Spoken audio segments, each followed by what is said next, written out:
버가모 교회의 문제에 대해서 계속적으로 생각을 해보도록 하겠습니다. 버가모 교회는 발람의 길을 갔다.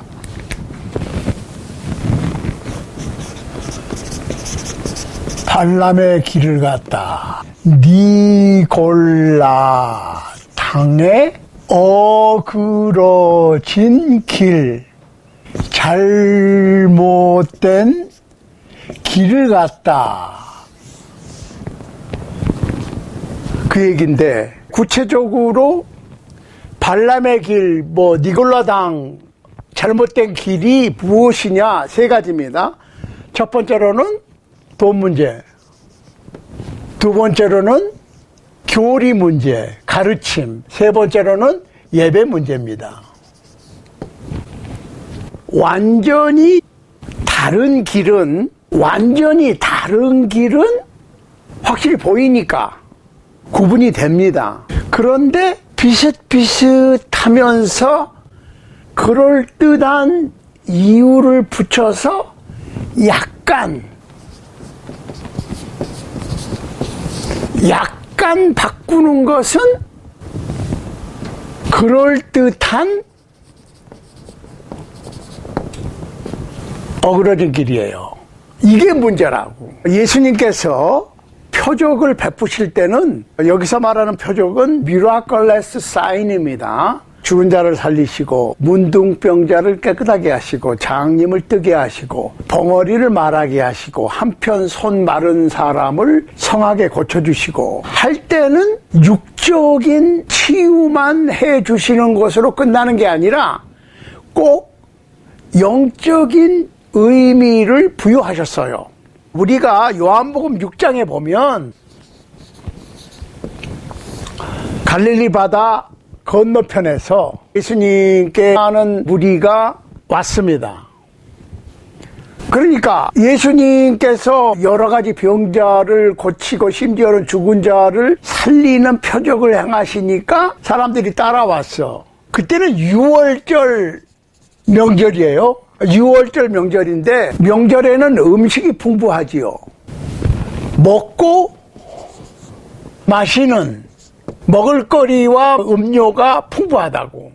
자, 그런데 이 갈릴리 바다 건너편에 사람들이 엄청나게 몰려들었는데, 그곳은 광야예요. 광야에는 사람이 사는 곳이 아니니까 집도 없고 식당도 없어. 그러니까 동네로 들어가서 음식을 마련을 해야 됩니다. 그래서 예수님께서 빌립한테, 야, 우리가 이거 떡을 좀 구해서 먹여야 되겠는데 어떻게 했으면 좋겠냐? 라고 시험 삼아서 질문을 하시니까 빌립이 조금씩 요기만 시켜도 200데나리온어치의 떡을 사와도 부족하겠습니다. 그랬더니 시몬 베드로의 형제 안드레가, 여기 애가 점심을 싸오게 있는데 보리떡 5개와 물고기 구운 거 2마리가 있습니다. 그런데 그게 이 많은 사람들에게 도움이 되겠습니까? 그러면 사람들을 잔디밭에 앉혀라. 그러니까 이 사람들은 앉는 게 우리처럼 앉는 게 아니라 이렇게 옆으로 기대는 거예요. 거의 눕는 거야. 이렇게 옆으로 거의 눕는 거예요. 아시죠? 먹을 준비를 하는 거야. 아니, 그 수많은 사람들이 보리떡 5개, 물고기 2마리 밖에 없는 상황에서 먹을 자세를 취하는 거예요. 그랬더니 얼마가 됐어요? 5,000명 정도. 5,000명 정도인데, 이때만 해도 숫자를 셀 때는 장정만 셌습니다. 유대인식이에요. 노인네들하고 여자들하고 애들은 뺀다고. 생각 한번 해보세요. 그 숫자가 얼마나 되겠는지. 그런데 사람들이 식사할 자세를 다 취하자 예수님께서 축사를 하십니다. 보리떡 5개와 물고기 2마리를 축사를 하시고 논아 주기 시작하는데, 먹을 만큼 줘라. 에? 이게 지금 먹으려고 준비했던 사람들이나 나눠줘야 되는 제자들이 믿기 어려운 상황입니다. 보리떡 5개, 물고기 2마리로 5천 명이나 되는, 그것도 장경만 5천 명이나 되는 사람들에게 논아주라고 그러니까 논아주는데 그것도 먹을 만큼 원하는 만큼 줘라 이거야. 그러시더니 한마디 더 하십니다. 그냥 원하는 만큼만 주는 것이 아니라 만약에 남기면 버리지 말고 다 모아라. 에이? 5천 명이나 되는 사람들이 실컷 먹고 남았는데 12바구니가 꽉 찼다.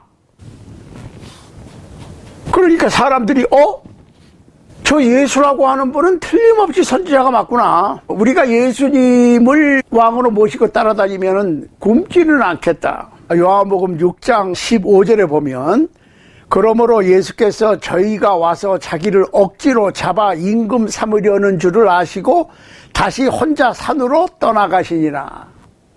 그 산으로 도망을 치셨다고.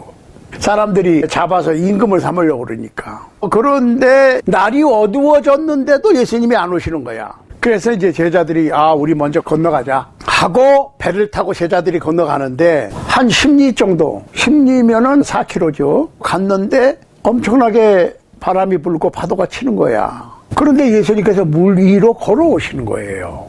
그러니까 유령이 나타난 줄 알고 제자들이 놀랬는데, 야, 놀라지 마라, 나다. 제자들이 예수님을 배로 모셔서 갈릴리 바다 서쪽 건너편으로 다시 돌아왔습니다. 그 다음 날 떡을 먹은 무리들이 분명히 어저께 배가 떠날 때 제자들만 갔고 예수님은 없으니까 예수님을 찾았는데 예수님도 없고 제자들은 분명히 어저께 밤에 떠났고, 이 사람들이 야, 이거 안 되겠다, 이게 무슨 영문인지는 모르지만은 우리가 다시 제자들이 간 가버나움으로 가봐야 되겠다. 그리고 배를 타고 와서 만났어요. 이 사람들이 반가워가지고 아이고 선생님 언제 오셨습니까? 그랬더니 예수님께서 야, 너희가 나를 찾는 거는 표적을 본 것이 아니고 떡을 먹고 배가 불러서 그렇구나. 썩는 양식을 위하여 일하지 말고 썩지 아니할 양식을 위해서 일하라. 이 썩지 아니할 양식은 내가 너희에게 줄 것인데, 인자는 Son of Man, 그 얘기예요. 아버지 하나님의 인치신 자다. 그랬더니 사람들이 우리가 어떻게 하나님의 일을 하겠습니까? 잘 보시라고. 썩지 아니할 양식을 위해서 일을 하라 그랬더니 어떻게 우리가 하나님의 일을 하겠습니까? 하니까 예수님께서 하나님께서 보낸 일을 믿는 것이 하나님의 일이다. 잠깐 보시자고. 하나님의 보내신 이, 즉 예수 그리스도를 믿는 것이 하나님의 일인데 그 일은 영원한 생명을 얻는 일이 된다.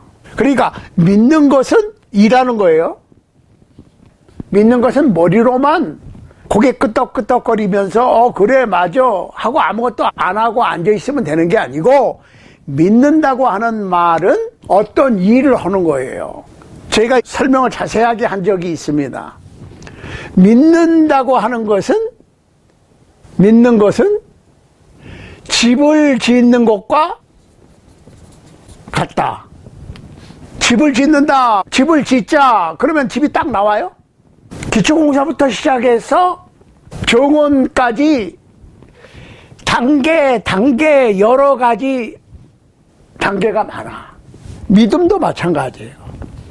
사도 바울이 믿는 것은 집을 짓는 것과 같다고 그랬죠. 그걸 아셔야 돼. 그러니까 하나님을 믿는다, 예수 그리스도를 믿는다고 하는 것은 곧 일하는 거예요. 단계가 많다고. 포괄적인 단어입니다. 믿는다고 하는 것은 단순히 한 단계만 해서 끝나는 게 아니라 그 안에 여러 단계가 있다는 거예요. 그러니까 오늘날 우리가 믿는다고 하는 말에 대한 개념을 바로 정립할 필요가 있습니다. 그랬더니 사람들이 예수님한테 그러면은 표적이 있어야 될 거 아닙니까? 표적. 우리가 당신을 하나님의 인치신 자라고 믿을 수 있는 어떤 사인이죠. 표적은 사인입니다. 뭘 믿을 만한 근거를 보여주셔야 되지 않습니까? 그랬더니 29절에서 예수님께서 대답하여 가라사대 하나님의 보내신 자를 믿는 것이 하나님의 일이니라 하시니까 30절에서 그 사람들이 예수님께 묻습니다. 그러면 우리로 보고 당신을 믿게 하시는 표적이 무엇입니까? 하시는 일이 무엇입니까? 하면서 우리 조상들은 광야에서 만나를 먹었습니다. 그랬더니 예수님께서 만나는 모세가 준 게 아니라 하나님께서 주신 거야. 내 아버지께서 하늘에서 만나를 내려서 먹였는데 나는 너희들에게 너희 조상들이 먹고 그래도 죽은 그냥 육신의 음식 떡 만나가 아닌 생명을 주는 영생의 만나를 주겠다. 영원한 생명의 양식과 영원한 음료를 주겠다. 나에게 오면 나는 아무도 박대하지 않아. 누구든지 다 영접해서 내쫓지 않고 영원한 생명의 양식을 주고 영원한 생명의 음료를 주는 것이 내가 이 세상에 와서 할 일이야. 비록 육신으로는 죽을지 모르나 내게로 오는 자는 마지막 날에 다 부활시키겠다. 그래서 영생을 얻도록 하겠다. 그랬더니 아니 그것이 무엇입니까? 내가 하늘에서 내려온 영원한 생명의 양식이고 음료다. 에이? 야, 이거 사람들이 어리둥절하는 거예요. 예수님 자신이 하늘에서 내려온 떡이라고 그러니까 아니 당신 부모 형제를 우리가 아는데 하늘에서 내려왔다고 그러니까 이게 이거 말이 안 된다 이거지. 내가 하늘에서 내려온 생명의 떡이고 너희 조상들은 만나를 먹어서 죽었지만 나를 먹는 자는 결코 죽지 않아. 내 살과 피를 먹는 자는 영생을 가졌고 영원히 죽지 않는다 라고 얘기를 하시니까 야 이거 아니 이 사람이 어떻게 자기 살을 우리에게 먹이고 자기 피를 마시게 하겠느냐 그랬더니 53절에 보면 예수께서 이르시되 내가 진실로 진실로 너희에게 이르노니 인자의 살을 먹지 아니하고 인자의 피를 마시지 아니하면 너희 속에 생명이 없느니라. 내 살을 먹고 내 피를 마시는 자는 영생을 가졌고 마지막 날에 내가 그를 다시 살리리니 내 살은 참된 양식이요 내 피는 참된 음료로다. 내 살을 먹고 내 피를 마시는 자는 내 안에 거하고 나도 그 안에 거하나니 살아계신 아버지께서 나를 보내심에 내가 아버지로 인하여 사는 것 같이 나를 먹는 그 사람도 나로 인하여 살리라.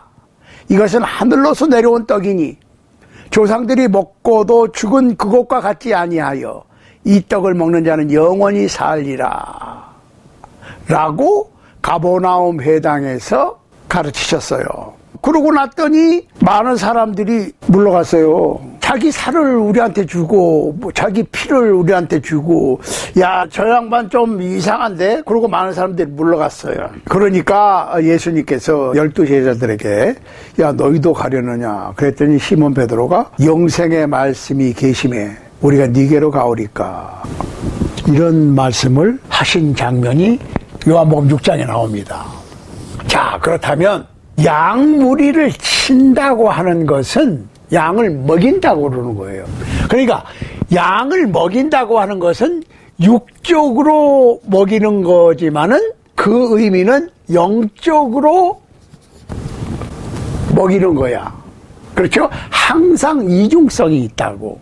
그러니까 예수님께서 보리떡 5개와 물고기 2마리로 5,000명을 먹이고 12광주리가 남게 이적을 베푸신 것은 단순히 육신의 양식을 배부르게 먹을 수 있게 이적을 베푸신 것으로 끝나는 게 아니고 영원한 생명의 양식, 영생의 말씀, 교훈, 양식을 예수님께서 허락하시는 것이 진짜 목적이죠.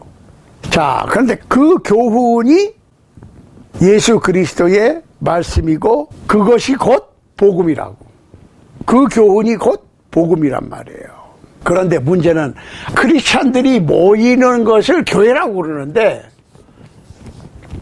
버가목 교회에도 사람들의 모임이니까 문제가 있는데 그것이 발람의 길, 니골라당의 가르침, 어그러진 길, 잘못된 길인데 세 가지. 재정적인 문제, 돈 문제, 그 다음에 가르침, 그 다음에 예배 문제가 대두가 되는 거예요. 그러니까 버가목 교회는 이 돈 문제, 교리, 설교 문제, 그 다음에 예배 문제가 사실은 이게 보통 심각한 문제가 아니죠. 교회의 지도자들이 아니면 교회의 구성원들이 돈, 교리, 예배에 대해서 마음대로 해버려. 그러니까 문제는 회개하라. 발람의 교훈에서 회개하라. 그 얘기는 발람의 교훈에서 돌이키라 그 말이에요. 고린도후서 11장에 보세요. 뱀이 그 관계로 미혹해 하는 것 같이 너희 마음이 그리스도를 향한 진실함과 깨끗함에서 떠나 부패할까 두려워하라. 너희가 다른 예수, 다른 영, 다른 복음은 잘 용납하는구나. 자, 그러니까 이 다른 예수, 다른 영, 다른 복음이라고 하는 거는 특별히 뚜렷하게 눈에 보이게 다른 교훈, 다른 영, 다른 복음, 다른 예수라고 그럴 것 같으면 어려울 거 하나도 없죠. 비슷한 다른 길이 문제지. 그러니까 발람의 길, 니골라당의 교훈이라고 하는 것은 변경시키는 걸 얘기하는 거예요. 변경. 그거를 성경에서 뭐라고 그러죠? 특히 계시록에서 가감한다고 그러지. 가는 더하는 거고 감은 빼는 거야. 예수 찾고 복음 찾아. 하나님 찾고 예배 찾고 성령 찾고 다 해. 그런데 살짝 바꿔. 자, 예수님께서 예수님 자신을 하늘에서 내려온 떡이라고 그랬어요. 이것을 예수님의 살, 그 다음에 음료라고 그랬어요. 무엇을? 예수님의 피를.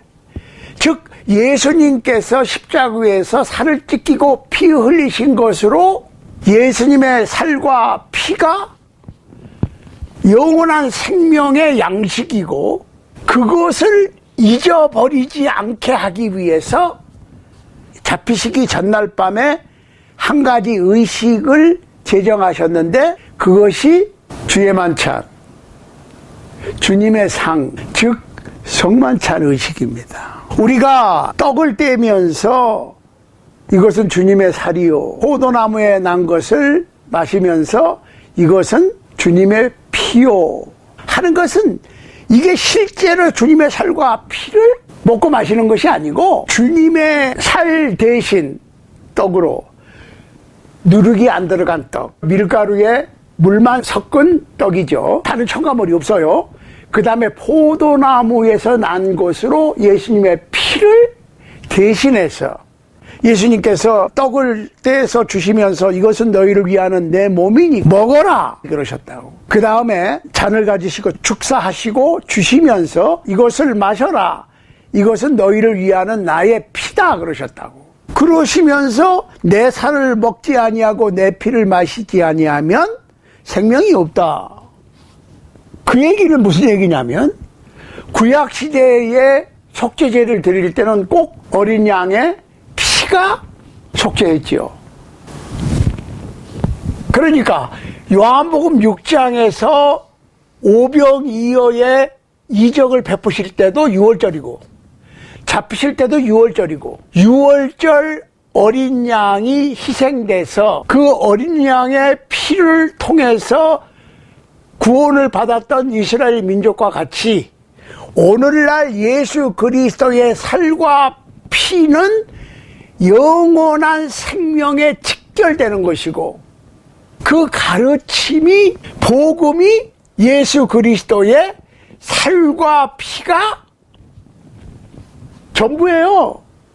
그러니까 신구약의 모든 성경이 예수 그리스도의 살찢김과 피 흘리심을 설명하기 위한 것이라고. 그게 복음이라고. 근데 그게 빠졌어. 그냥 말씀으로만 끝나. 그러면 예수님께서 그냥 선지자들을 통해서 말씀으로만 하시지 왜 직접 처녀 마리아의 몸을 통해서 세상에 오셔서 33년을 사시고 십자가에 못 박혀 살을 찢기고 피를 흘리셨냐 그 말이지. 그러니까 말씀은 교훈인데 말씀은 말씀만으로 끝나는 것이 아니라 예수 그리스도를 믿는다고 하는 것은 예수 그리스도의 살과 피, 살찌기심과 피 흘리심에 내가 동참하는 거야. 그래서 저는 예배 본다고 하는 말을 좋아하지 않습니다. 예배를 봐. 예배하는 거를 그냥 관람하는 거예요. 너 예배에 참여하는 겁니다. 예배에 참여하는 것은 구약시대의 제사장들이 희생 제사에 참여하는 것은 동물을 잡아서 단에 올리고 피를 뿌리고 그 바쳤던 제물을 나누어 먹는 것까지가 온전한 제사에 참여하는 거지. 그러니까 예배는, 오늘날의 예배는 구약시대의 제사인데 그때는 동물의 피와 살이 대속했는데 오늘날에는 성만찬 의식을 통해서 예수 그리스도의 살과 피가 예배의 신령한 제사의 중심이라 그 말이에요. 근데 중심이 빠졌어. 중심이 빠졌어. 거의 모든 교회들이 성만찬 의식을 1년에 한 2번 합니다. 많이 하는 데가 3달에 한 번, 더 많이 하는 데는 한 달에 한 번. 성경을 쭉 보시라고. 신약교회는, 초대교회는 적어도 일주일에 한 번. 사도행전 20장 7절에 보면 안식 후 첫날에 우리가 떡을 떼려 모였더니 그랬거든요. 떡을 떼기 위해서 모이는 것이 예배라니까요. 그러니까 성만찬이 빠진 예배는 제물 없는 제사. 그러니까 그거는 예배가 아니고 그냥 소셜 클럽 활동이라고 제가 강조를 하는 거예요. 이게 지금 문제가 심각해요. 사실은 발람의 길이나 니골라당, 즉 어그러진 길에 돈도 문제가 있고 가르침에 문제가 있고 그 결과로 예배에 문제가 생기거든. 그러면 성만찬 의식을 하지 않는 예배는 이미 예배가 아니지. 재물 없는 제사인데. 이게 지금 보통 심각한 문제가 아닙니다. 간단한 건데 거의 대부분의 교회가 놓치고 있는 부분이라고요. 이거는 바른 길이 아닙니다. 성만찬 의식을 행하지 않는 예배는 발람의 길을 가는 것이고 니고라당의 교훈으로 가는 거예요. 그거는 곧 버가모 교회에 있었던 다른 교훈을 받아들이는, 그거를 남편을 둔 여자가 다른 남자와 정을 통하는 거라고 표현했거든요. 그러니까 다른 교훈을 따라가는 거라고. 그런데 다른 교훈을 따라가면서도 그것이 잘못된 것을 인지를 못하고 있어. 회개하라 그랬어요. 돌이키라 그 말이에요. 회개라고 하는 말은 길을 가다가 돌아서는 겁니다. 그러니까 지금 이 시간 이후로 여러분들은 주님의 만찬, 성만찬 의식을 빠뜨리지 않는 예배를 하는 길로 돌아서야 됩니다. 그것이 영생을 얻은 그리스도인들의 예배 태도입니다. 예수님이 그러셨잖아요. 내 살을 먹지 아니하고 내 피를 마시지 아니하면 나와 상관이 없고 생명이 없다. 물론 예수님의 교훈이 들어가. 그렇지만은 말씀으로만, 가르침으로만 끝나는 게 아니라 가르침이 예배와 생활 속에 실행이 돼야 된다니까요. 그래서 우리가 떡을 떼면서 주님께서 나를 위하여 살을 찢기셨구나. 주님께서 우리를 위하여 피를 흘리셨구나 하는 것을 계속 되새기는 거야. 그러니까 사도 바울이 너희가 이 떡을 먹으며 이 잔을 마실 때마다 주의 죽으심을 오실 때까지 전하는 것이니라 했습니다. 고린도전서 11장 23절입니다. 여기서 말하는 전하는 것이니라 하는 말은 영어로 프로클레임이에요. 예수 그리스도께서 나를 위하여 우리를 위하여 인류를 위해서 살찌끼고 피 흘리셨다고 하는 것을 계속 선포하는 것이 성만찬 의식을 거행하는 겁니다. 부디 제대로 된 바른 예배를 할 수 있는 여러분과 저의 예배가 될 수 있게 되기를 우리 주님 예수 그리스도의 이름으로 간절히 소원합니다.